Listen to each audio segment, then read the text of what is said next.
But those who will say, well, yeah, interesting dynamics, but the president, former president, had written, I think also he wrote to Shagari, he wrote to Yaradua, he wrote to Jonathan, he wrote to Abacha, but he never written to Buhari until recently. So bringing that into the equation, which you also think some things may likely change. But at the end of the day, for those who are saying, look, it's up to people to go out there and decide, because that letter contained a lot. He spoke about the herdsman. He spoke about the economy. We looked at all those figures separately, but if we could forward it and take a look at his position on the herdsman and the current figures, what do those tell us? So we'll talk about the herdsman and the current figures and all the details of his letter. We should also even talk about the response, and we think we'll do that. But before we do that, let's look at those that say President Buhari should listen to President Obasanjo, because we've talked about those that say he shouldn't. And so once we do that, we should then look at the other things. Now, for those that say President Buhari should listen to former president, are those that say, looking at the content of the letter, now President Obasanjo had talked about nepotism in all of his speeches that I've studied since 1976. This letter has President Obasanjo using the word nepotism to Buhari more than 4 times. None of the former president's speeches in all of his life, as military president or as civilian president, has he in one speech used nepotism up to 5 times. And who was it directing nepotism towards? President Buhari.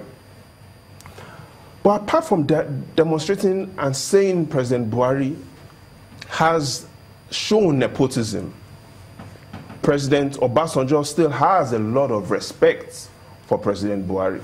And I'll explain why I say President Obasanjo still has a lot of respect for President Buhari. Let's look at how President Obasanjo addressed President Jonathan in his letter of 2013.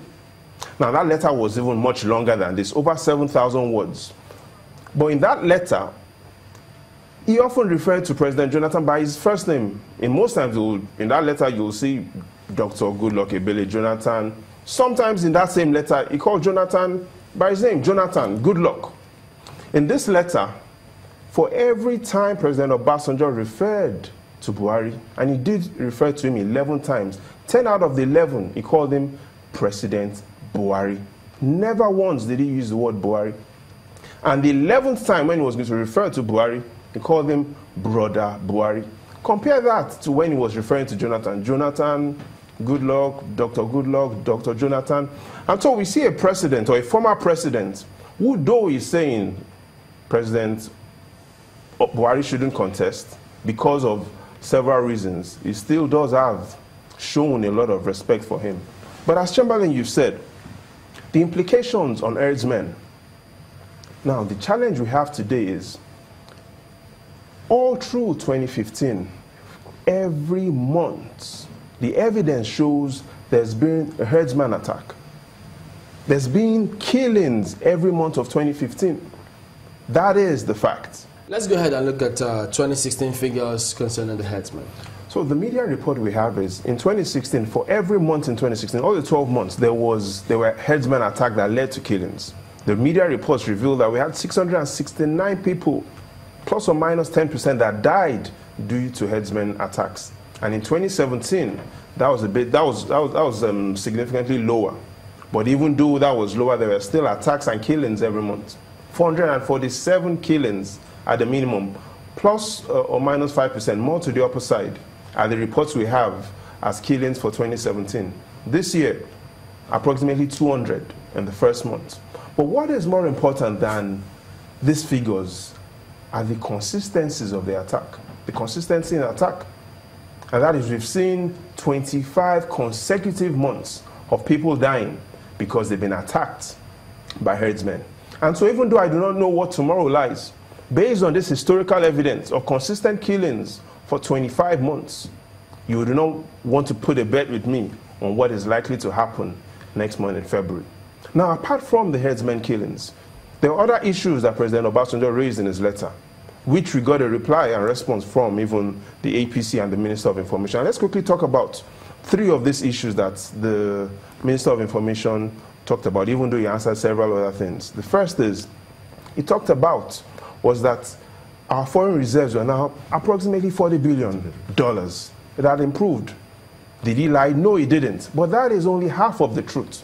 The real truth is, less than 5 months ago, the Ministry of Education says that we have up to 75 million illiterates in Nigeria in Yota. Now, what does this really mean?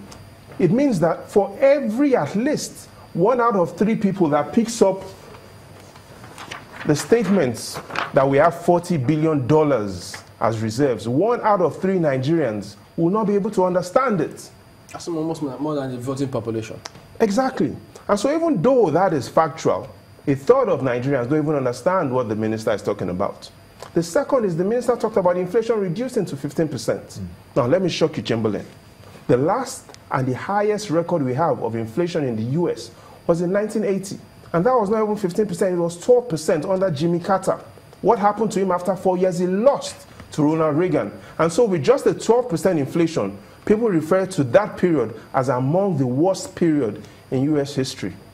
Now let's look at capital revenue or inflow that the minister also talked about, which is factual. He says $1.8 billion came into the economy in the second quarter.